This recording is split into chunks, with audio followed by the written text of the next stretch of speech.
everyone, myself Dr. Kartik Bhosale welcomes you all in this topic. Let's get updated on hypertension.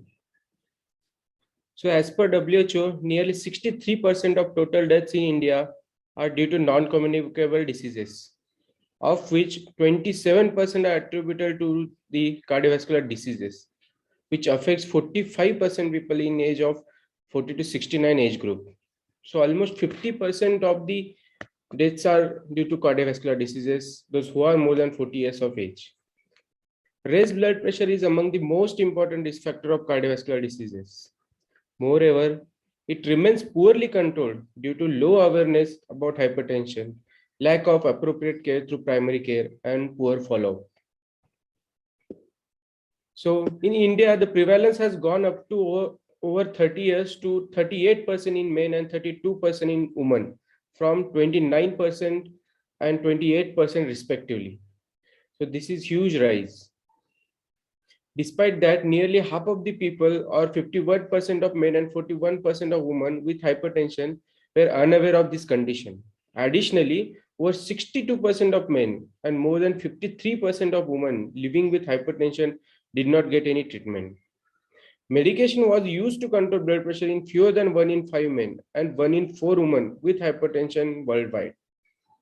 So as the prevalence is increasing, but the awareness, the treatment, and the control of blood pressure is very low, according to the latest WHO report, which was published in one of the renowned journals, Lancet. The International Society of Hypertension has released the ISS 2020 Global Hypertension Practice Guideline. The inclusion of optimal and essential treatment paradigms attempt to address the issue that in resource poor settings. So our country also falls in a resource poor location. Optimal care refers to evidence-based standard of care, and whereas essential standards refer to minimum standard of care to allow specification of essential standard of care for low resource settings.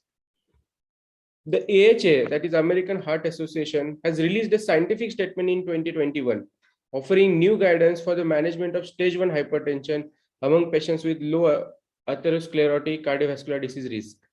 Among low risk adult, that is no CVD, or when 10-year risk of CVD is less than 10%, with stage 1 hypertension, that is blood pressure of systolic blood pressure of 130 to 139 and diastolic blood pressure of 80 to 89 millimeters of mercury, management starts with the non-pharmacological therapy. If the blood pressure remains uncontrolled at the end of 3 to 6 months, then we have to consider starting pharmacological therapy. So for even this high normal stage or stage 1 hypertension, we have to go for non-pharmacological management like diet and lifestyle modification. If still it is not controlled within 3 to 6 months, then we have to consider for the pharmacological treatment.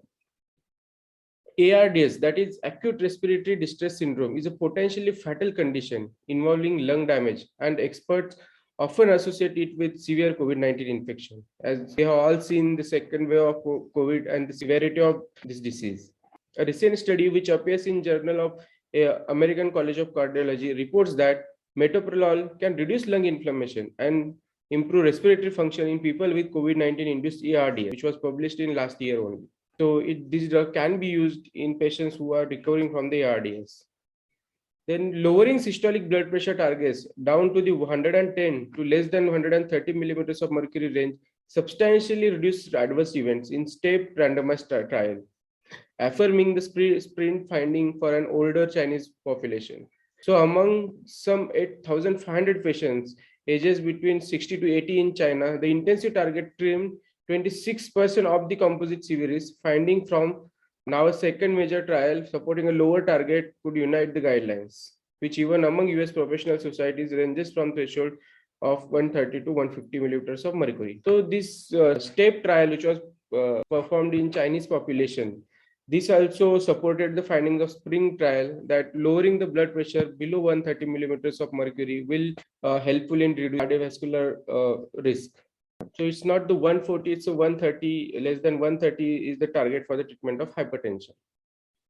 With regard to prognostic value of ambulatory blood pressure monitoring and nighttime blood pressure, the 2018 European guidelines on the management of arterial hypertension recommended that The diagnosis of hypertension should not only be dependent on the office blood pressure measurement, but also an out of office measurements such as ABPM or home blood pressure monitoring.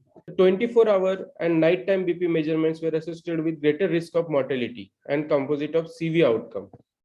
Thus, they may be considered as the most relevant measurement for estimating CV risk. For every 20/10 systolic 20 blood pressure and diastolic blood pressure of 10 millimeters of mercury increment of BP measured at night, the risk of mortality increases by 23% and risk of cardiovascular events by 36%.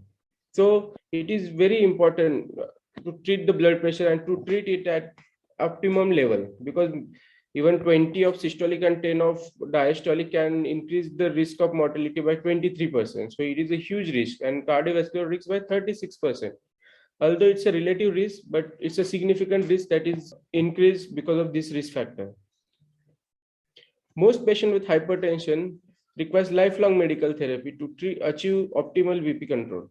The 2018 European guidelines equally recommended 5 classes of antihypertensive drugs. Considering high non-adherence treatment, the importance of combination treatment is particularly highlighted to improve adherence to therapy and BP control.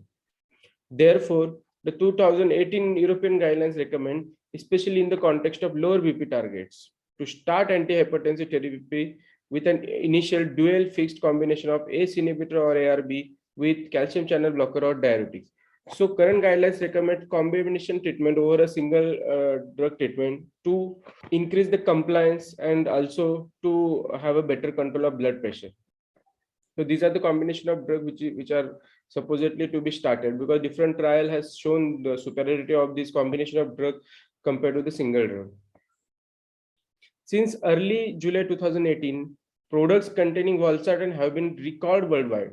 The reason is the detection of known carcinogen, namely N-nitrosodimethylamine, that is NDMA, which can be found in condesartan, irbesartan, losartan, olmesartan, and valsartan.